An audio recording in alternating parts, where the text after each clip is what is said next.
እና ልጆችን ላገናኝክ ሰርፕራይዝ ላድርግህ እያልኩክ እንደዚህ እየለመንኩክ እያለቀስኩኝ እየለመንኩክ እምቢ ካልክ ምርጫ ያንተ ነው። ምንም ማድረግ አልችልም። መቼም መጥቼ አልጎትትም። እኔ ደግሞ ነግሬሃለሁ። እኔ መንጣት ብፈልግ ያው ልጅ ይዞ መንጣት አቅቶኝ አይደለም፣ ግን እሱ በቃ ድብብቆሹ ስለደ sumayyaan viidiyoo saayidoo argiteetii jirti jechuudha. Egaa viidiyicha irratti akkaataa isheen itti dubbattee dhageessaniitii jirtu jechuudha. Dhugaa natti fakkaatu nan dhufa jechuun kan kee kuni dhugaa natti fakkaataa hin jiru. Waan na doobsitu natti fakkaataa. Dhugaadhumaan hin dhufta yoo taate guyyaa kanan dhufa jedhi. Guyyaa isaa murteessitii naaf himi. Anis akkuma ati sarpiraayis na gochuudhaaf wantoota garaagaraa bitaatii jirtu. Anillee sarpiraayizii si taasisuu barbaada. Akkasuma immoo ijoollee keellee achitti sii fidee akka ati yoo feete gara manaatti akka dhuftu, yoo feete immoo achumatti ijoollee kee ilaaltee akka deebitu akka fedha keetii jettee ni jirti jechuudha. Egaa ani akkasitti boo'ee kanas kadhadhuu fi gahee koo ba'uu dhabanii waan daa'imti boo'anii abbaa keenya jedhanii na rakkisaniif gahee koo bahaatiin hin jira.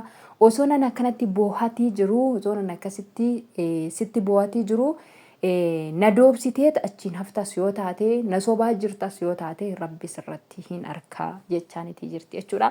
Nagaa fi araarri waaqayyoo isiniif haa ta'u. Akkam jirtu fayyaa qabdanii kabajamtoota fi hordoftoota koo an nagaan qaba. Galata rabbii bakka jirtanitti nageenyi rabbi isiniif haa baay'atu.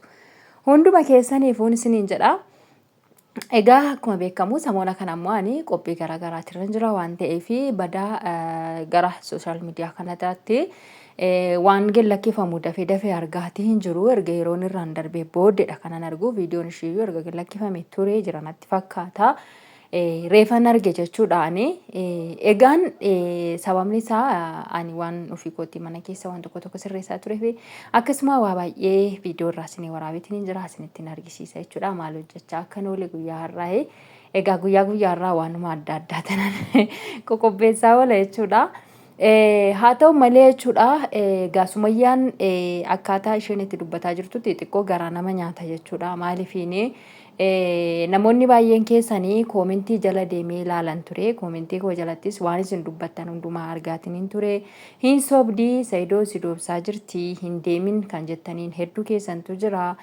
Akkasuma jechoota baay'ee kan jettan hedduutu jira jechuudha.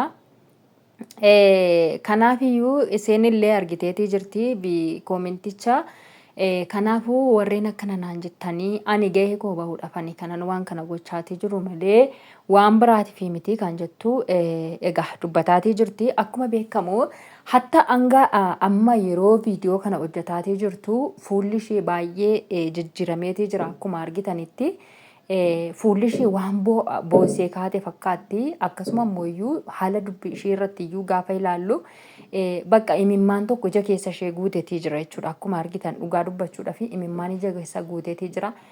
Daa'imti rakkisuu dandeessi hin beekamu. Daa'ima rakkisee ta'uu danda'a. Maaliifiini daa'imti gaafa wanna tokko fidisiin jettee sitti dubbattee achisirraa hin deebitu jechuudha. Waan tokko si gaafattee taanan, waan tokko fidisiin jettee taanan hanga waan sana gootuufitti, hanga waan sana argatanitti irraa hin callisan jechuudha. Kanaaf daa'imti kuni tarii ishee rakkisuu danda'u abbaa keenya nuuf fidedhanii akkuma beekamu ani kana dura isinii himaan ture. Namni arge hin beeka waa'ee daa'imaa jechuudha. Daa'imti akkam akka nama gootu gaafni isaanii akkam akka inni ta'e hin beeka jechuudha warri daa'ima qabu. So kanaafiyyuu daa'imti abbaa keenya nuuf fidedhanii rakkisuun isaanii hin oolu. Akkuma beekamu uffatallee odoo bituu baattee, caammallee odoo bituu baattee quxurii isaanii hin beektu waan ta'eef osoo bituu baattee dhiistee dhufte yoo nan bita kan jettu yoo taate yookiin isaanitti ta'uu dhiisuu danda'a kisaaradha. Anis immoo yookiin nan furdadha yookiin nan huqqadha akka duraan itti na beektu miti. Tarii waan an huqqadhe natti fakkaata jechaatii jirti. Kanaafiyyuu dhuguma jette jechuudha. Kanarratti daa'ima egaa umurii isaaniitiin yoo jedhame daa'imti bara kana umuriidhaan homaa wanti gootuuf tokko hin jiru jechuudha. Umurii isaanii gaafa ilaaltu fi ijoollee guddina isaanii gaafa ilaaltu fardaa farree dhaheessumatti walitti hin dhufu jechuudha. Umurii isaaniitiin isa amma uffata kana inni hin bita yoo ta'e akkasittiin ta'uu fi dhiisuu danda'a. Akkuma isheen jettu dhugumaanii kisaaraa ta'uu danda'a jechuudha. Haa ta'u malee immoo inni gammachuu isaatiif jedhee dhugumaan innis gaa jarreen lachuu na amansiisuu didan amma gaafa ilaalu garuu Saidoon baay'uma tokko gammadeetii jira. Uffatallee kaayyaa lallaalatii ture. Feestaala keessatti illee kunoo baateetii jira. Kanaafiyyuu gammachuu qaba gaafa ilaallu jechuudha. Baay'ee gammachuu qaba. Kana duras immoo dubbataatii ture. Akkuma beekamu dheengadduma dhiyoo kana innaan talittii faana haasa'ullee viidiyoo hojjetanillee ammallee jechaatii ture jechuudha. Ammallee hin deebita yoo taate, ammallee ijoollee koo natti argisiista yoo taate wanta sirreeffama jechaanitii ture jechuudha.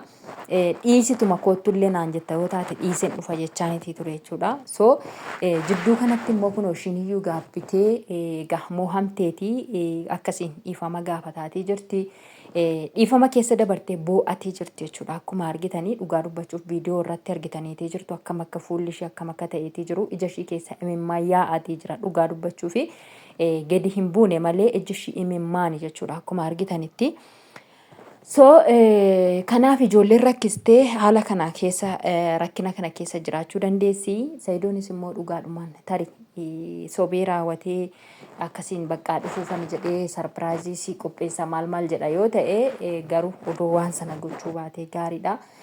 Waan fedhes yoo ta'e dhufee ilmoo isaa ilaalee maal akka ishiin jechaatii jirtu maaldhaaf akka isiin isa barbaaddellee dhugaadhumaan dhiifama gaafachuu barbaaddeeti immoo dhugaadhumaan itti deebi'uu barbaaddeeti immoo moo sila isarratti wanta tokko yaaddeeti kan jedhamu dhufee odoo ilaalee gaariidhuma maaliifin ilma dhiiraati inni waan ta'eefi intalli dhalaa takka mooyyuu omaa waanuma tokko miidhama tokko ilma dhiiraa tokko irraan badaa waan irraan geessu tokko hin jira hin jedhamu. Yoo ta'es wanti inni balleesse tokko illee hin jiru yoo ta'ellee garqaama seeratiin yoo miidhama irraan geessi jedhame wantoota garagaraati yoo ta'e malee gara biraatiin amma fedhe waan fedhe yoo goote Saidoo irratti dhimma tokko yookiin immoo miidhaa tokko hin geessisti jedhee hin yaadu. Kanaafiyyuu jechuudha haala kam keessa iyyuu ta'ee osoo Saidoon ilmaan isaa dhufeetii ilaalee yoo ta'eefiira yoo ta'uufii baate immoo garuma haadha manaa isaa kunoo ishee amma fuudhuudhaaf jedhu kanatti deebi'ee jireenya isaa itti fufee jiraatee gaariidha. Yoommoo waliif ta'an ta'ee ishee kana wajjin haadha ilmoo isaa wajjin walitti deebi'ee ishee sanallee immoo haala kam keessatti iyyuu ta'ee isheedhaaf yookiin isheen durumaan iyyuu haadha mana lammataa sadaffaas nan fuudha yoo jettee rakkoo hin qabu jetteeni maafii mishkilaa jechaanii turte akkuma dhageessanii. Ammas immoo odoo ishee kana araarame isheen haadha mana lammaffaa ta'uudhaaf hin diddinatti hin fakkaatu.